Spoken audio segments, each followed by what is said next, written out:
Sibusisiwe sandla lesiphako kuneso lesemukelako umprofeti Hlula Madimoni namhla unikelele Sibusiso Magongo imali emva kokuthi Magongo afike atawukhala ngekugula lesekumphethe iminyaka lengetulu kwa 25 years abola tinyawo totimbili. Magongo uthi akakhoni kusebenza kanti nabodokotela abati ukuthi unani.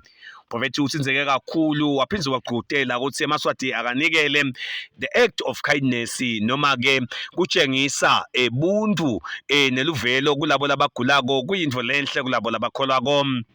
Asasibone na i-encounter uNkulunkulu wasemsebentini.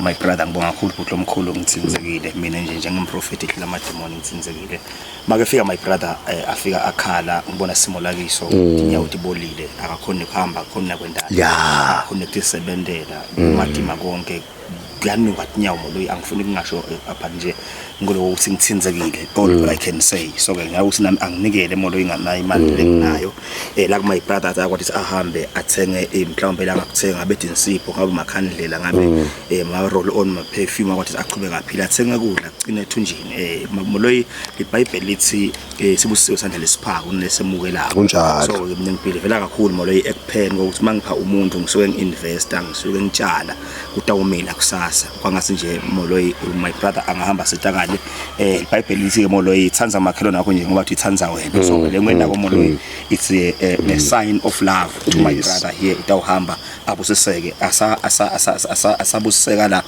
abone amandla kaNkuluNkulu asebenza empilweni yakhe molo. All right, no siyabonga kakhulu Pepe. Sibusiso Magongo ke ubese uyadibongela kumprofeti ngemnikelo laminikete wona uNkulunkulu emsangatha angakubusisa kakhulu Pepe. Siyabonga kakhulu mnakethu. No siyabonga kakhulu.